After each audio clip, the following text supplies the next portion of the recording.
We are at a very unique time, especially in the horror genre right now, with a lot of amazing, unique voices, yours being one of them. So I'm excited for everyone to see this.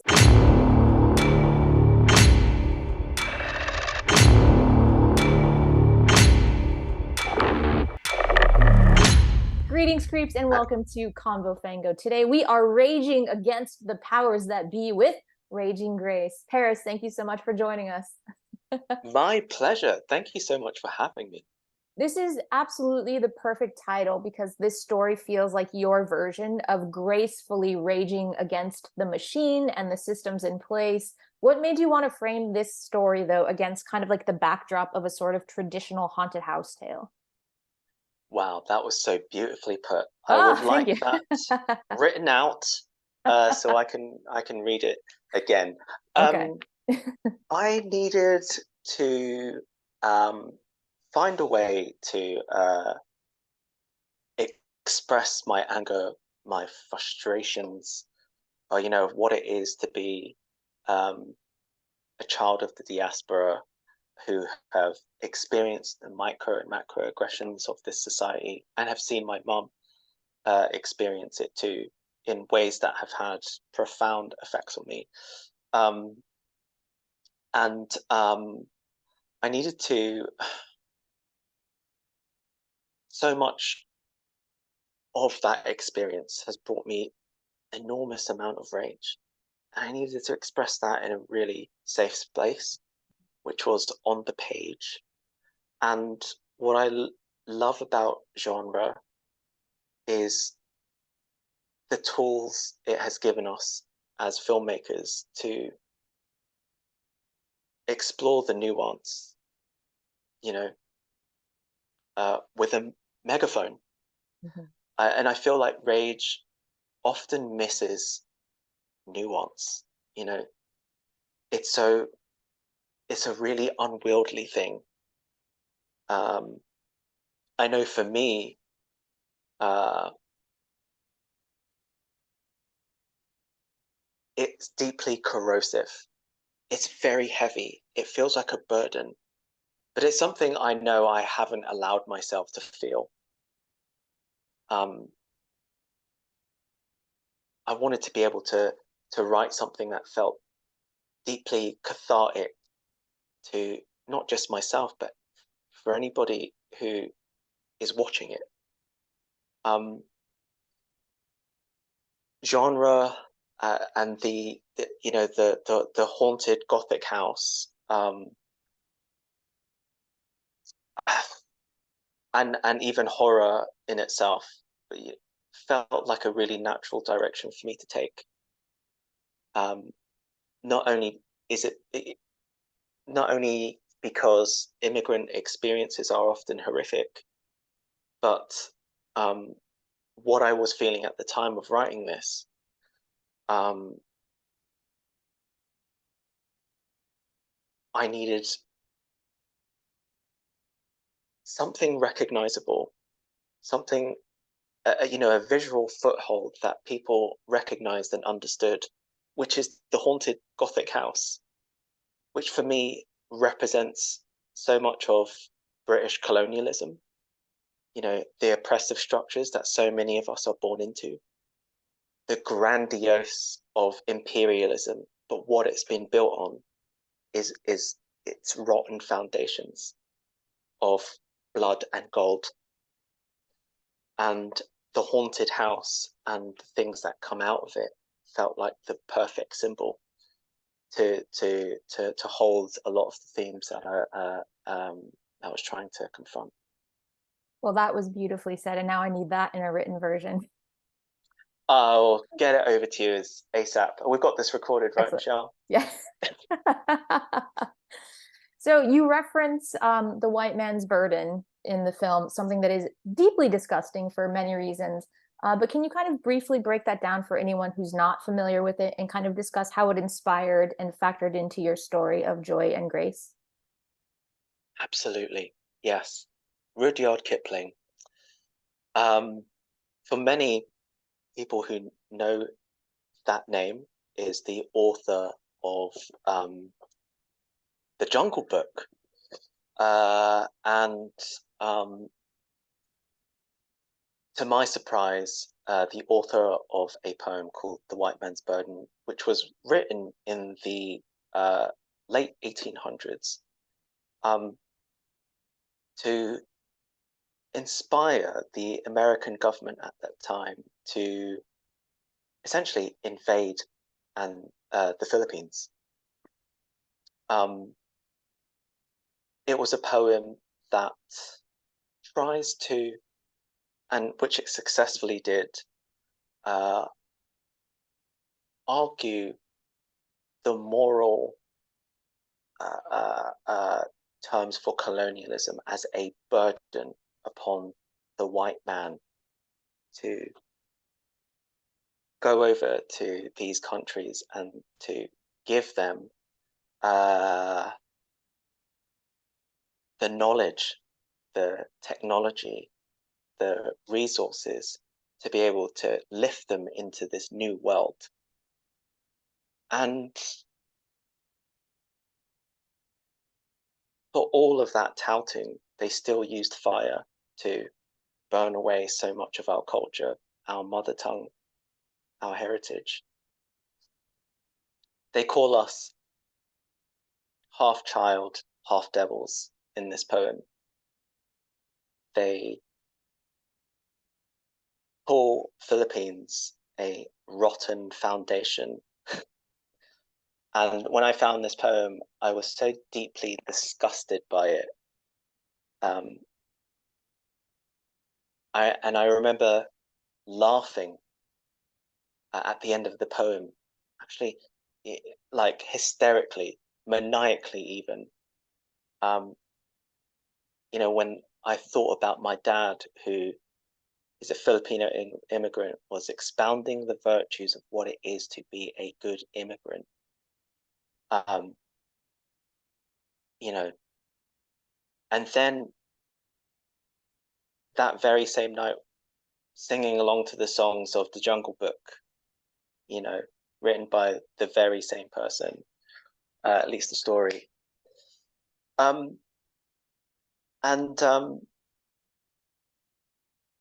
As much as that poem disgusts me, I, in some ways, am thankful for it because it really did help lead to the making of Raging Grace in its current form. I wanted to take so many of his toxic words and reclaim them in a way that gives us our power back. Let me tell you something. We were once warrior people. In fact, we still are. I know for anybody who's watched this film, or for anybody who has ever felt the sting of these micro and macro aggressions, felt a fire here. This is a fire we were fucking born with. And I know that colonialism used fire to burn so much of our culture and our mother tongue. And I have to remind myself and other people that you cannot burn away what was always aflame. You cannot.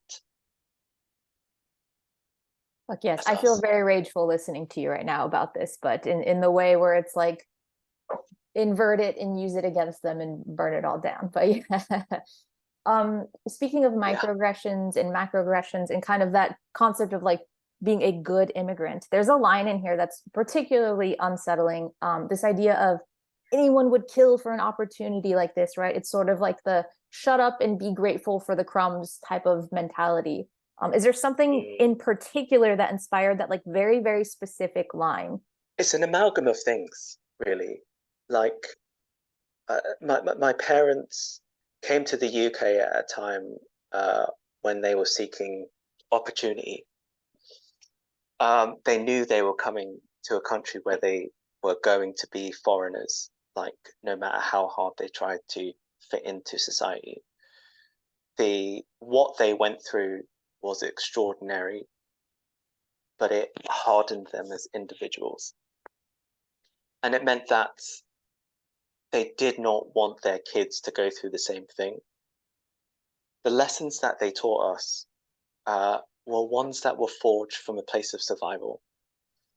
But I don't think they quite realized that what they were teaching us to do was to assimilate. They felt that, we were really lucky to be here, in comparison to, maybe the places that they came from and the poverty that they saw. They felt like it was incredibly important for us to feel grateful about being here and the opportunities that we were given. And of course, yes, I do think we need a sense of gratefulness in our life and where we belong. But what it ultimately did was it took, my dad had told us what it meant to seek white approval and whiteness. That was the key to survival and success. And sorry, this is like, whenever I talk about this, it retreads a very painful time in my life when I really believed in that. I thought I had to do that in order to succeed. And what making this film did for me was sever any of the promise of stability, the promise of success, the promise of survival in seeking those kinds of things. It was I needed to do that in order to be able to set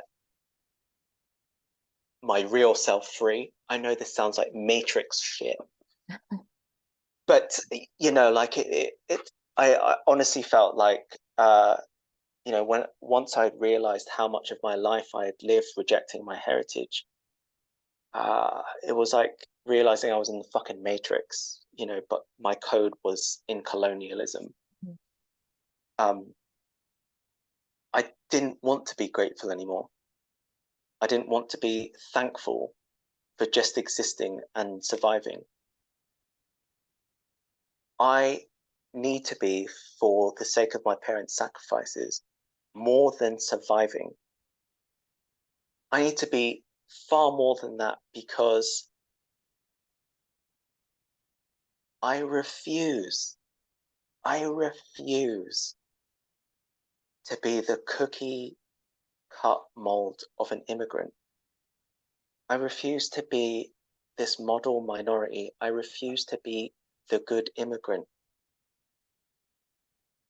And if Raging Grace is the only film I make, then let it be the one that inspires rebellion.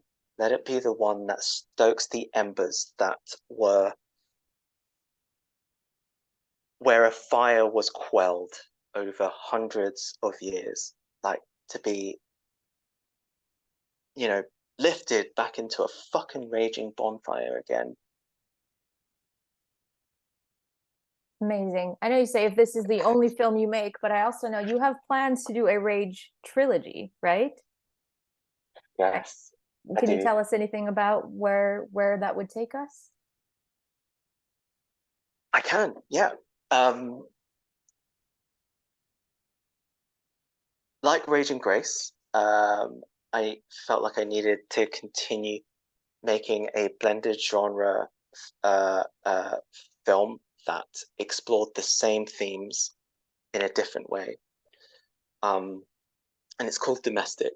And it's about a young Filipino couple who run a cafe in 90s London, who on the weekends sets up covert rescue missions to help domestic workers escape their abusive employers. It's an unlikely heist film. it's far more a thriller than it is a horror, although there is horror in it. There's much more drama and a lot more comedy. But it's still very much a blended genre affair. It's based on a true story of my parents who used to do this back in the 90s.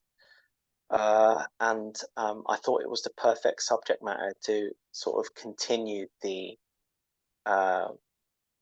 you know, the damage left by colonialism, and you know how stories that happened 30 years ago are still very much happening today. So it's a very pertinent subject matter that has been in the press, but is often, you know, not addressed. Mhm. I love that you said also this one is going to infuse more comedy in it, because it's not a story that I like. I don't instantly think like, oh, there's a lot of opportunity for comedy in that. But I guess it's kind of the flip side of the coin. Like as we're your day-to-day life in kind of some of the most tragic situations, sometimes you laugh. You have to infuse those moments in there. It's so true. And you know what? I've noticed this about so many cultures who, where there's been enormous amount of generational trauma. You can't survive just on hurt and on rage and on anger. And I honestly feel like so many of these cultures, you know, especially a Filipino one, have found and learned ways to laugh in any situation. Um, and you know, comedy for me isn't used to, you know, lighten the situation or make light of a very serious subject matter.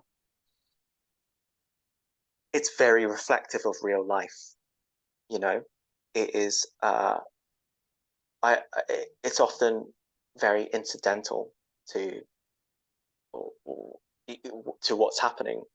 The comedy is found in the ridiculousness that these characters find themselves in, and sometimes there is no other choice but to laugh. And I want to, in some ways, give you know, people permission to be able to do that, um, um, and to be able to hold you know, all of these things at once. And this is why I love dealing with blended genre. Um, it frees me up to for a story to be whatever it needs to be without it being constrained by genre itself.